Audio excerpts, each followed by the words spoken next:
ఇక మొత్తానికైతే BJP parliament స్థానాలకు సంబంధించి రెండో జాబితానైతే బీజేపీ రిలీజ్ చేసేసింది. ఈ జాబితాకు సంబంధించిన డీటెయిల్స్ ను మా ప్రతినిధి వెంకట్ అందిస్తారు.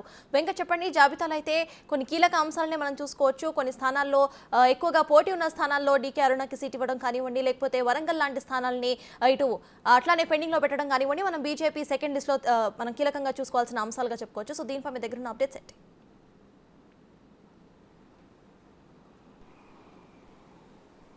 సర్తాజ్ నిన్న పొద్దుపోయాక బీజేపీ రెండో జాబితా విడుదల చేసింది. దాదాపు 72 మందితో మొత్తం దేశవ్యాప్తంగా పార్లమెంట్ అభ్యర్థులను ప్రకటించింది. అందులో తెలంగాణకు సంబంధించి 6 మంది అభ్యర్థులను ప్రకటించింది. మొదటి జాబితాలో 9 మందిని ప్రకటించి ఉంది. ఇప్పటికే సెకండ్ జాబితాలో 6 మందిని ప్రకటించి ఉంది. ఏదైతే ఈ 6 మందిలో కూడా దాదాపు 4 ఇతర పార్టీల నుంచి వచ్చినటువంటి నేతలే కావడం ఇప్పుడు అంతా బీజేపీలో చర్చనీయాంశంగా మారింది. ఇట్లా వచ్చిండ్రు, ఇట్లా టికెట్లు కొట్టుకోపోయిండ్రు అనేది బీజేపీలో పెద్ద ఎత్తున చర్చ జరుగుతున్నటువంటి సిచ్యువేషన్ ఉంది.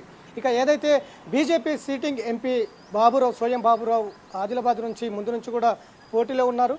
ఆ సిట్టింగ్ ఎంపీని కాదంటూ గోడెం నాగేష్కి ఆ సీటుని కేటాయించారు. ఇప్పుడు ఆదిలాబాద్లో పార్టీ ఏమవుతుంది అనేది ప్రశ్నార్థకంగా మిగిలినటువంటి పరిస్థితి. ముందు నుంచి కూడా రమేష్ రాథోడ్తో పాటు మరికొంతమంది గోడెం నాగేష్ అభ్యర్థిత్వాన్ని వ్యతిరేకించారు. ఢిల్లీకి వెళ్ళి ఢిల్లీ అధిష్టానం ముందు నిరసన తెలిపినటువంటి సిచ్యువేషన్ కూడా మనం చూసినాం. ఇక ముందు నుంచి కూడా సోయం బాబురావు కూడా ఎవరికి ఇచ్చినా మేమే గెలుస్తాం, కానీ ఇతర పార్టీల నుంచి వచ్చిన వాళ్ళకి మాత్రం టికెట్లు ఇవ్వద్దంటూ కూడా ఆయన కూడా అసహనం వ్యక్తం చేసినటువంటి సిచ్యువేషన్ ఆదిలాబాద్లో చూసినాం.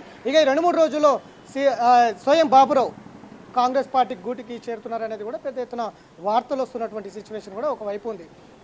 ఇతర పార్టీ నుంచి వచ్చినటువంటి నేతలకు టికెట్లు ఎట్లా ఇస్తారంటూ కూడా ఈ రాష్ట్ర కార్యాలయం ముందు కూడా నిరసన తెలిపినటువంటి సిచ్యువేషన్ కూడా కనిపిస్తూ ఉంది.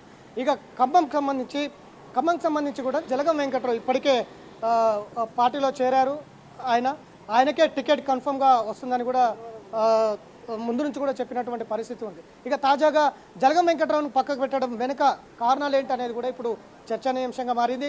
ఇంకా ఆయన కంటే బలమైన నేతలు ఇంకెవరైనా ఉన్నారనేది కూడా ఇప్పుడు ఆసక్తిగా కొనసాగుతూ ఉన్నటువంటి సిచ్యువేషన్. ఆ జిల్లా ముఖ్య నేతనే, బీజేపీ ముఖ్య నేత, ఆ జిల్లా ముఖ్య నేతనే తమిళనాడు ఇన్ఛార్జిగా కొనసాగుతున్నటువంటి ముఖ్య నేత జలగం వెంకట్రావుకు సంబంధించి టికెట్ ఆపారనేది కూడా పెద్ద ఎత్తున చర్చ జరుగుతున్నటువంటి సిచ్యువేషన్ కనిపిస్తూ ఉంది. ఇక బీఆర్ఎస్ నుంచి కూడా ఒక ముఖ్య సిట్టింగ్ ఎంపీ, ముఖ్య నేత కూడా ఇటు బీజేపీలోకి వస్తారంటూ కూడా కొంత ప్రచారం సాగుతున్నప్పటికీ అసలు ఆ బీఆర్ఎస్ సిట్టింగ్ ఎంపీ కోసమే జలగం వెంకట్రావును పక్కకు పెట్టారనేది కూడా ఇప్పుడు పార్టీలో చర్చ జరుగుతున్నటువంటి సిచ్యువేషన్ కనిపిస్తుంది. ఒకవేళ అదే కదా జరిగితే జలగం వెంకట్రావు పరిస్థితి ఏంటి అనేది కూడా మరోవైపు చర్చ జరుగుతున్నటువంటి సిచ్యువేషన్ కనిపిస్తూ ఉంది. ఇక దీనికి సంబంధించి వరంగల్ కూడా నిన్న మొన్నటి దాకా అభ్యర్థులు ఖరారు లేనటువంటి పరిస్థితి ఉంది. వరంగల్కి సంబంధించి కృష్ణప్రసాద్, మాజీ ఐపీఎస్ కృష్ణప్రసాద్ అక్కడ నుంచి పోటీలో ఉన్నారు. కృష్ణప్రసాద్ను పక్కన పెట్టి ఇటు ఆరూరి రమేష్ను బీఆర్ఎస్ నుంచి ఆరూరు రమేష్ బీజేపీలో చేరతారు. ఆరూరు రమేష్కు టికెట్ కన్ఫర్మ్ అంటూ కూడా నిన్నటిదాకా పెద్ద ఎత్తున ప్రచారం జరిగింది. అమిత్ షాను కూడా మొన్న రాష్ట్రానికి వచ్చినప్పుడు అమిత్ షాను కూడా కలిసినటువంటి సందర్భం కనిపిస్తూ ఉంది. ఆరూరు రమేష్ నిన్న రాజకీయం అంతా కూడా ఆరూరు రమేష్ అంతా కూడా కేసీఆర్తో సమావేశమైన తర్వాత నేను బీఆర్ఎస్లోనే కొనసాగుతాంటూ ఆయన ప్రకటించినటువంటి సందర్భం కనిపిస్తుంది. ఇప్పుడు పెండింగ్లో వరంగల్ సీటుకు సంబంధించి పెండింగ్లో పెట్టారు. అది మాజీ ఐపీఎస్ కృష్ణప్రసాద్కి ఇస్తారా, మళ్ళీ ఆరూరు రమేష్ మళ్ళీ పార్టీలో చేరితే గనక ఆరూరు రమేష్కి కేటాయిస్తారా అనేది అయితే అక్కడ కూడా సందిగ్ధం నెలకొని ఉన్నటువంటి పరిస్థితి ఒకవైపు కనిపిస్తూ ఉంది. ఇక మహబూబ్ నగర్కి సంబంధించి అక్కడ జితేందర్ రెడ్డి, మాజీ ఎంపీ జితేందర్ రెడ్డితో పాటు డీకే అరుణ, ఆమె ఇంతకుముందు గద్వాల్ ఎమ్మెల్యేగా పనిచేసింది. ఇప్పుడు ఎంపీగా పోటీ చేసింది. గతంలో కూడా బీజేపీ నుంచి ఎంపీగా పోటీ చేసి ఉంది. ఆమె అక్కడ కొంత అత్యల్ప మెజార్టీతో ఓడిపోయి ఉంది. ముందు నుంచి కూడా జితేందర్ రెడ్డి, డీకే అరుణ కూడా పోటీ కొనసాగింది. నువ్వా నేనా అన్నట్టుగా కూడా ఉత్కంఠ నెలకొని ఉన్నటువంటి పరిస్థితి ఉంది. అమిత్ షా సభలో కూడా డీకే అరుణ పేరును ప్రకటించినప్పటికీ డీకే అరుణకు వస్తుందా లేదా అనేది కూడా కొంత సందిగ్ధంలో ఉన్నటువంటి సిచ్యువేషన్ మొన్నటిదాకా కొనసాగింది. ఎట్టకేలకు మహబూబ్ నగర్ సీటు మహిళకు కేటాయించారు. డీకే అరుణ అక్కడ నుంచి పోటీ చేయబోతుంది. ఇప్పుడు జితేందర్ రెడ్డి డీకే అరుణకు సహకరిస్తారా లేదా టికెట్ ఇవ్వనందుకు ఆయన ఏమైనా అసంతృప్తి వెలగక్కుతారా అనేది అయితే అక్కడ ప్రశ్నార్థకంగా ఉంది. నిజానికి ఆయన కొడుకు మిథున్ రెడ్డికి మహబూబ్ నగర్ నుంచి ఎమ్మెల్యేగా అవకాశం ఇచ్చారు గతంలో, కానీ మహబూబ్ నగర్ నుంచి ఆయన ఓటమి పాలు అవ్వడం జరిగింది. ఆ తర్వాత ఆయన జితేందర్ రెడ్డి మళ్ళీ ఎంపీ స్థానాన్ని కూడా పోటీకి అడిగినటువంటి సిచ్యువేషన్ ఉంది. సో ఇట్లా ఓవరాల్గా అసంతృప్తులు, ఎందుకంటే సెకండ్ లిస్టులో దాదాపు 4 ఇతర పార్టీల నుంచి వచ్చినటువంటి నేతలకే టికెట్లు కేటాయించారు. ఆదిలాబాద్ సంబంధించి గోడం నాగేష్, మహబూబాద్ సీతారాం నాయక్, అట్లనే పెద్దపల్లి గోమన శ్రీనివాస్ కాంగ్రెస్ పార్టీ నుంచి బీజేపీలో చేరారు. ఇట్లా మొత్తం 4 ఇతర పార్టీల నుంచి వచ్చిన వారికే టికెట్లు కేటాయించడం ఇప్పుడు బీజేపీ పార్టీలో చర్చ జరుగుతున్నటువంటి పరిస్థితి కనిపిస్తుంది. ఇక మొదటి జాబితాలో 9 మందిని ప్రకటించారు. ఈ 9 మందిలో కూడా దాదాపు 4 బీఆర్ఎస్ నుంచి వచ్చినటువంటి నేతలకే టికెట్లు కేటాయించారు. మెదక్ రఘునందన్ రావుకు మెదక్ సంబంధించి అంజిరెడ్డి రఘునందన్ రావు పోటాపోటీగా కొనసాగినప్పటికీ రఘునందన్ రావుకే మొగ్గు చూపారు. రఘునందన్ రావు కూడా గతంలో బీఆర్ఎస్ పార్టీ నుంచే బీజేపీలోకి వచ్చారు. అట్లనే 2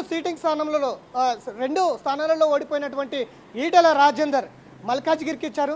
మల్కాజ్గిరిలో పెద్ద ఎత్తున అసంతృప్తి వ్యక్తం చేసినటువంటి నేతలు ఉన్నారు. రాష్ట్ర కార్యాలయం ముందు ధర్నాలు చేసినటువంటి సిచ్యువేషన్. పన్నాల హరీష్ రెడ్డి మేడ్చల్ జిల్లా అధ్యక్షులుగా కొనసాగారు. పన్నాల హరీష్ రెడ్డి ఈటల రాజేందర్ టికెట్ ఇవ్వడంతో ఆయన రాజీనామా చేసి రాజకీయాలకి దూరంగా ఉంటారని కూడా ప్రకటించినటువంటి సిచ్యువేషన్ ఉంది. కూన శ్రీశైలం గౌడ్ కావచ్చు, ఇట్లా చాలామంది మల్కాజ్గిరి నుంచి పోటీకి సిద్ధమైనటువంటి సిచ్యువేషన్లో 2 చోట్ల ఓడిపోయిన ఈటల రాజేందర్ బీఆర్ఎస్ నుంచి వచ్చినటువంటి నేతకు ఎట్లా ఇస్తారంటూ కూడా పెద్ద ఎత్తున విమర్శలు వస్తున్నటువంటి పరిస్థితి. ఇక నాగర్ కర్నూలు సిట్టింగ్ ఎంపీ పోతుగంటి రాములు కుమారుడు భరత్కు కేటాయించారు. ఆయన కూడా 2 రోజుల క్రితమే పార్టీలో చేరారు.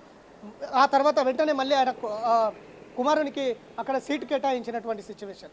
ఇక బీబీ పాటిల్ జహీరాబాద్కు సంబంధించి ఆయన కూడా పార్టీలో చేరిన వెంటనే ఆయనకు బీజేపీ సీటు కేటాయించింది. ఇట్లా ప్రతి చోట బయటి నుంచి వచ్చిన నేతలకే పెద్ద మొత్తంలో పెద్దపీట వేస్తుంది బీజేపీ అనేది స్పష్టంగా అర్థమవుతుంది.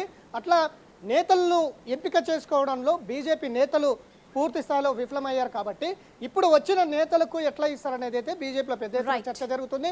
మళ్ళీ వచ్చే ఎన్నికల్లో ఏదైతే ఫిర్ ఎక్బర్ మోడీ అంటుంది బీజేపీ, వీళ్ళందరినీ ఇప్పుడు బయట నుంచి వచ్చిన వ్యక్తులకు సీట్లు ఇవ్వడంతో పార్టీ నేతలందరూ కూడా సహకరిస్తారా లేదా, వచ్చే ఎన్నికలు అనుకున్న లక్ష్యాన్ని చెరవేరుతారా లేదా అనేది అయితే ఒక ప్రశ్నార్థకంగా ఉంది అని చెప్పుకోవచ్చు. Sartaj. Right, thank you Venkat.